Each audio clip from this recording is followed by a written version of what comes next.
Assalamualaikum warahmatullahi wabarakatuh. Anak-anak, bertemu lagi hari ini di pembelajaran bahasa Sunda. Silakan kalian buka halaman 92. Nah, hari ini kita akan belajar tentang menyebutkan binatang darat, binatang air, dan binatang yang bisa terbang. Dan dapat menyebutkan warnanya, bulunya, dan juga makanannya. Perhatikan binatang yang pertama. Ya, Ibu akan bacakan. Ieu bango. Bango hirup di darat. Ini bangau. Bangau hidup di darat. Ieu manuk. Manuk keur hiber. Ini burung. Burung sedang terbang. Ieu domba. Domba hirup di darat. Ini domba. Domba hidup di darat. Ieu badak. Badak hidup di darat. Ini badak. Badak hidup di darat. Ieu buhaya. Buhaya hirup dina cai. Ini buaya. Buaya hidup di dalam air. Ieu kuya. Kuya hirup di cai. Ini kura-kura. Kura-kura hidup di air. Kemudian tadi setelah kalian melihat ya di sini ada nama binatangnya, kemudian menyebutkan tempat hidupnya, kita akan belajar menceritakan keadaan tentang binatang yang ada di gambar. Nah, yang A, perhatikan ini apa? Ya, ieu hayam. Nah, di sini diceritakan ieu hayam, warnana rupa-rupa, buluna paranjang, sukuna aya 2. Kahakananana bebetian pare jagung kacang kacangan jukut jeung sato leutik.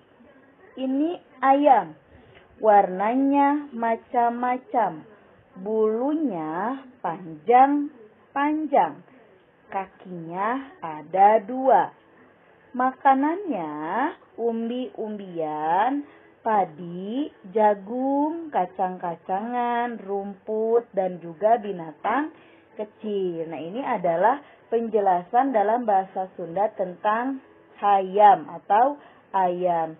Yang B, perhatikan. Ya, ieu japati. Japati hirup di darat. Sukuna 2, buluna rupa-rupa, jangjangna dipake keur hiber. Kahakananana sarupaning pare, jagong, jeung kacang-kacangan. Ini merpati. Merpati hidup di darat. Kakinya 2, bulunya macam-macam. Sayapnya dipakai untuk terbang.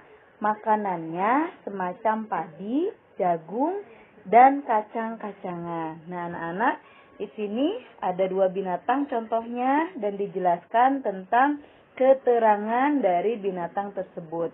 Nah, kalau kalian masih belum mengerti, boleh dilihat terjemahan bahasa Indonesia di sampingnya ya. Kita lanjutkan.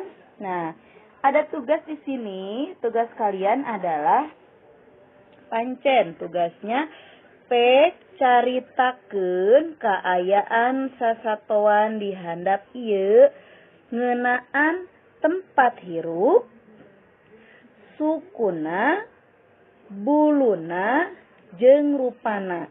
Jadi kalian menceritakan binatang di bawah ini, tempat hidupnya, kakinya, bulunya, warnanya, ya. Yang pertama ini apa? Ya, tahu ya? Ya, yang pertama ini apa? Kemudian yang kedua dilihat binatangnya, ini apa? Kalian ceritakan dalam bahasa Indonesia, dalam bahasa Sunda, maaf. Dalam bahasa Sunda kalimatnya sederhana saja seperti tadi ya. Kalian ceritakan namanya apa? Ieu. Nah, sebutkan namanya. Kemudian tempat hirupna di mana? Di darat, di air, atau di mana ya? Kemudian kakinya ada berapa? Sukuna aya baraha? Bulunya seperti apa? Panjang atau pendek atau ada atau tidak ada? Dan rupa warnanya ya. Binatang kan warnanya kadang lain-lain ya. Nah, kalau kalian masih bingung, kalian tulis di coret-coretannya dalam bahasa Indonesia dulu. Kemudian pelan-pelan terjemahkan ke dalam bahasa Sunda. Kemudian tulis di sini. Ingat ya, dikerjakannya dalam bahasa Sunda. Nah, jadi tugasnya ada 2. yang anak-anak ingat ya, tugasnya ada dua, yaitu yang A dan B, menceritakan tentang keadaan sesatuan atau binatang yang ada di halaman 96 ini. Kemudian kalau sudah selesai, silakan kalian kirimkan jawabannya, dipoto kemudian dikirim ke classroom. Terima kasih. Assalamualaikum warahmatullahi wabarakatuh.